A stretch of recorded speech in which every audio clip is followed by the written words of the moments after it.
My name is Cormac Smith. I am a former senior British civil servant and diplomat. I served for 2 years as a British diplomat in Kyiv, where I was embedded in Ukraine's Ministry of Foreign Affairs as a special communication advisor to the then Foreign Minister Pavlo Klimkin.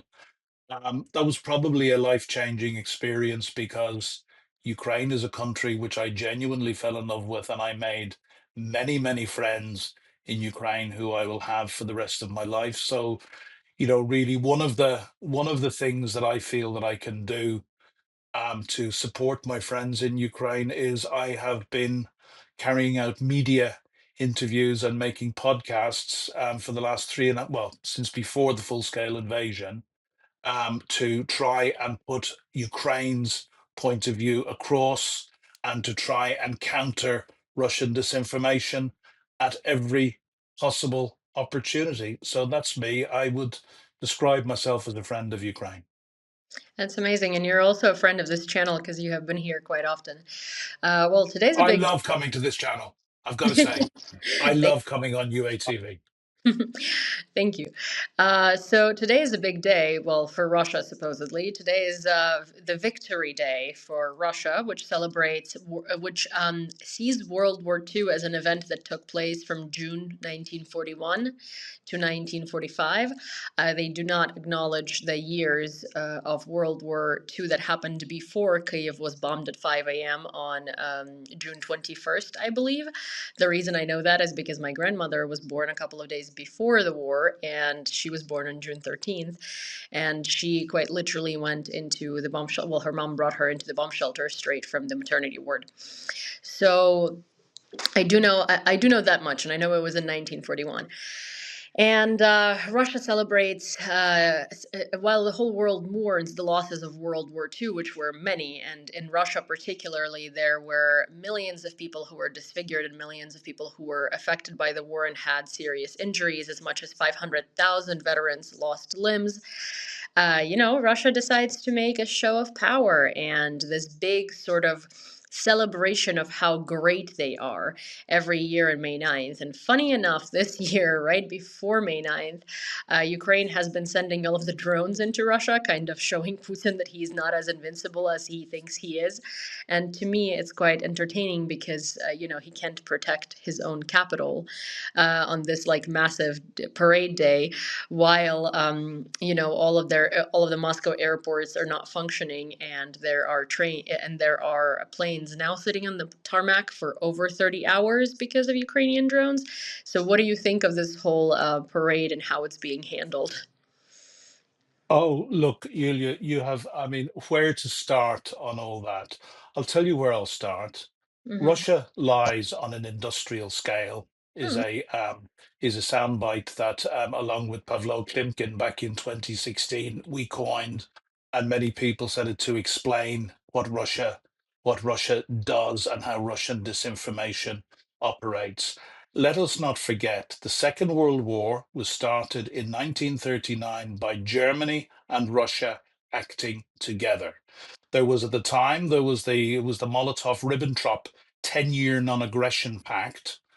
Um, Russia only entered the Second World War in 1941 with the commencement of Operation Barbarossa, when Hitler, somebody with as little honor as Stalin or Putin, decided to break that pact. As we know, Russia always breaks any pacts they have, especially any pacts they have with Ukraine, and invaded the then Soviet Union with a force of, I think, some 3.25 million.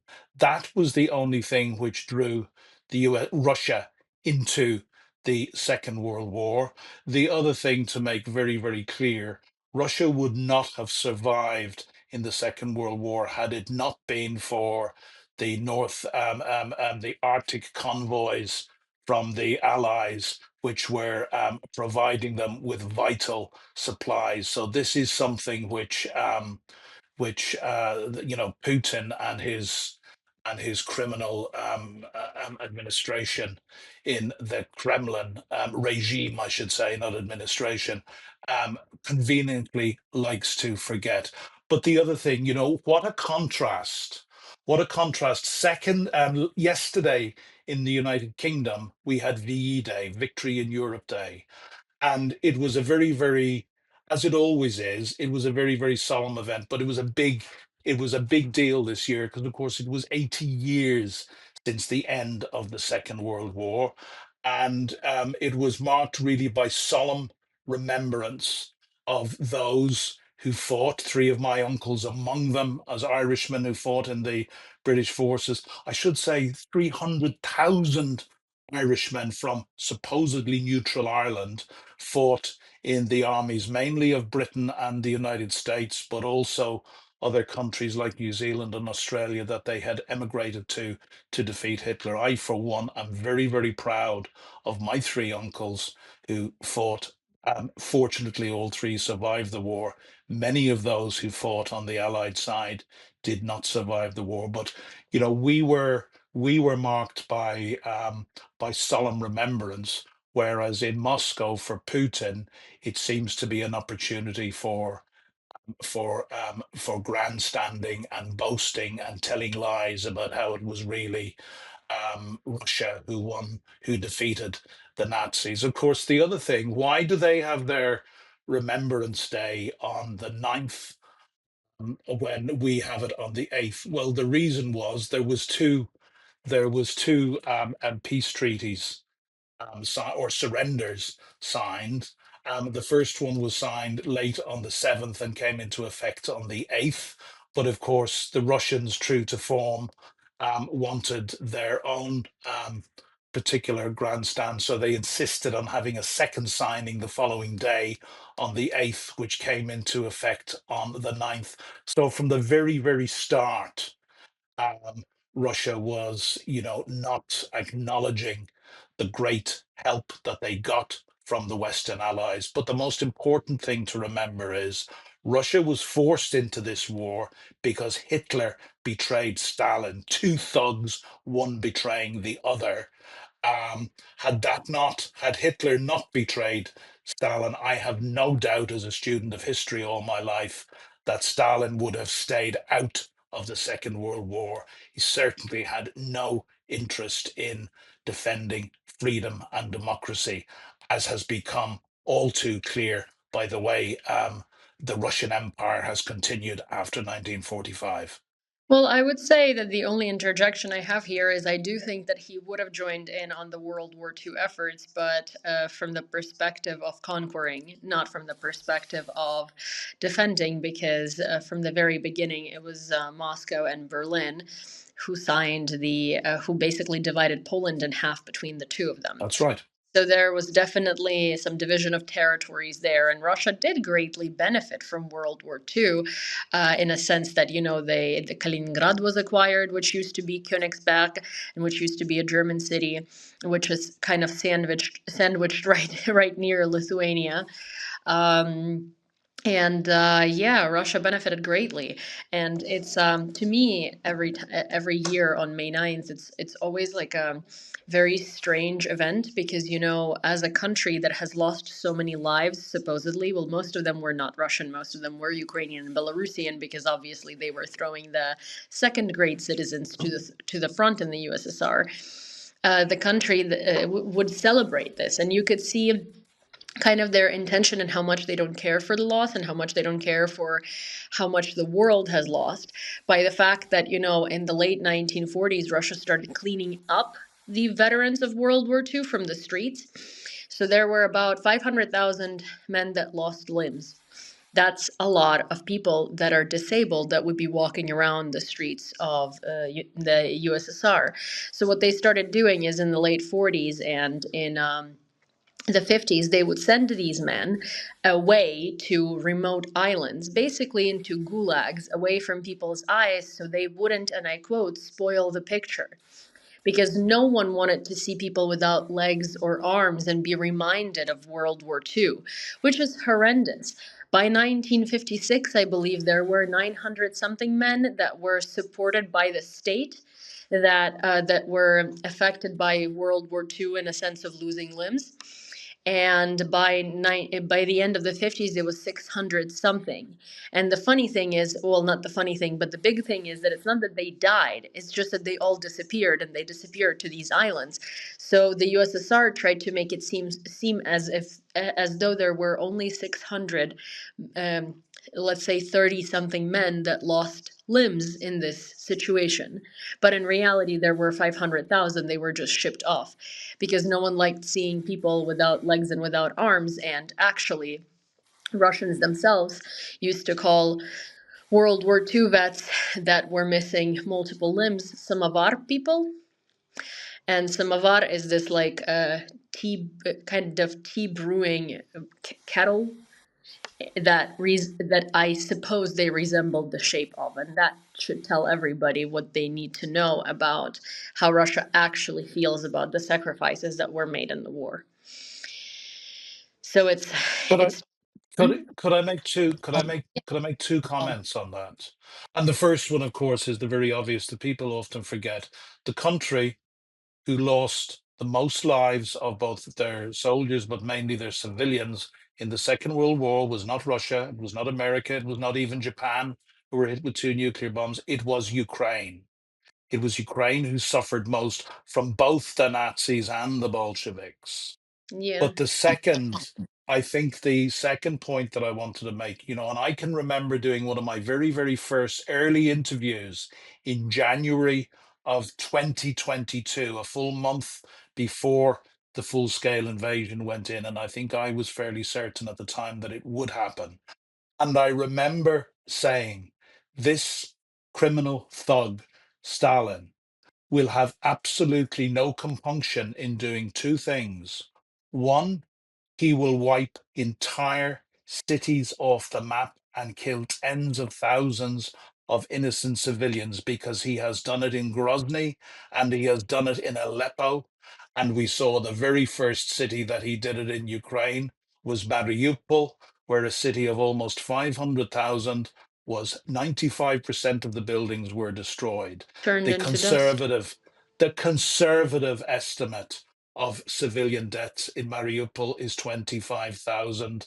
The mayor's office of Mariupol has estimated it could be over 100,000. I spoke to this recently to a friend of mine, Sean Pinner, a former British soldier who fought to defend Mariupol as a Ukrainian Marine, was captured, was tortured for 3 months and sentenced to death. He was fortunate to get out under a prisoner release, and he now spends his time doing some fantastic humanitarian work. Unfortunately, he lost two of his closest colleagues to explosions only a couple of days ago in mine clearance operations. So we need to remember that. And the second thing is that I said at the time that I predicted, and I said that Russia, Putin, would have absolutely no compunction with feeding tens of thousands of his own people into the meat grinder. And that is exactly what Mhm. he does. And we see today that Russian casualties are running between 1,000, anywhere between 1,000 and some days up to 2,000 casualties a day, either killed or seriously injured. And you talk about the 500,000 amputees. The latest figure for Russian deaths in their war against Ukraine is 250,000 in just over 3 years. And to put that in context, the USSR in 10 years in Afghanistan lost 15,000 killed. So 15,000 in 10 years, as opposed to 250,000 in just over 3 years. The final comparison that I would like to make, that I always say to people, the Nazis during World War II, during the occupation of Ukraine, murdered 20,000 civilians in Mariupol. As I have just said, in what was it, just around 9 weeks, the Russians have murdered a minimum of 25,000, possibly as many as 100,000. My God, you and I know this, Yulia, but the world needs to really wake up. And I've been saying this for over 3 years, to the absolute barbaric evil that we are facing. And there's two reasons, of course, that we must keep supporting Ukraine. One, because it's morally correct, because it is genocidal what Putin is carrying out in Ukraine. He doesn't believe Ukraine is a real country. He doesn't believe it has a right to exist. He wants to wipe Ukraine off the face of the map, just as he did Mariupol and Bakhmut and other cities. But secondly, and this is what people do not want to believe, this wolf will come to all our doors. This wolf is already sniffing and scratching at our doors. And if we were to allow Ukraine to be defeated, it's going to end very, very badly for all of us who have grown up taking freedom and democracy for granted. Unlike Ukrainians who do not take it for granted, know that freedom is not free, and as they have proven to the world in the last 3 years, are willing to pay that price. Well, we've always had to fight for freedom. It's never been free for us, right? It's never been a given. It's never been guaranteed. It's always had to have been earned in every generation, quite literally. Actually, a friend of mine and I spoke about this a little while ago, and she said, growing up, I thought I'd be the first generation of Ukrainians that wouldn't have to face genocide or wouldn't have to fight for our right to exist. But then that changed in 2014, and then that changed even more so in 2022, because yeah, that does make it right. Our parents had to fight for the dissolution of the Soviet Union. Our grandparents had to fight Holodomor. Before that, our great grandparents had to fight the Bolsheviks in 1918 when they forced Ukraine into the Soviet Union, right? So, and our generation was born in free, independent Ukraine. However, it's no longer so. The history was supposed to go out from here, but as per usual, our neighbor is Russia, so that's never going to be the case unless Russia dissolves or Russia is kind of dissolved from within, which I believe is the only way to do that. So it's a very bittersweet day every year, knowing all of the history and knowing all of the correct history, because in reality, we're supposed to be mourning the losses of all the people that lost their lives, especially in Russia, because they should be mourning the losses of all the people they used in order for World War II to not touch them as severely as it could have. Every time we think of history and we read history books, everybody tells you about the Battle of Stalingrad. But before the Nazis got to Stalingrad, they ruined most of Ukraine. They've blown up dams. The Soviets actually used Ukraine as a cushion, and they didn't care for blowing up dams. They didn't care for ruining infrastructure. They didn't care for killing people, because they also knew that they could cause mayhem and do whatever they want and loot and um, rape and do all of these things and then just chalk it up to the Nazis. And so for us, I guess this Victory Day parade is more ironic than for anyone else, because yeah, sure, you should celebrate, Nazism of your own that you got away with, not victory over it. And I think that's kind of what this Victory Day really symbolizes. It's Russia celebrating getting away with Nazism and chalking it all up just to Germans. Yeah, I mean, I would really sum up by saying the contrast between the 8th yesterday here in the UK and in other countries and the 9th in Russia today could not be more stark. And that contrast really represents the difference between the civilized world and Russian barbarism. One is about quiet, reverential remembrance, giving thanks for those who fought for the freedom that we have, and many who made the ultimate sacrifice. Whereas what we see in whereas what we see in Moscow is both vile lies and triumphalism. Yeah. And that's hopefully the whole world can come to see that. We must recognize Russia for what they are. Well, maybe one day they will, but honestly, I have very little hope. But maybe now that everything is kind of unraveling in the world, with India and Pakistan and everything else, as I like to sum up every conversation, is enjoy your pre-World War III world, because it's no longer here. It's just that it's not necessarily on your territory yet.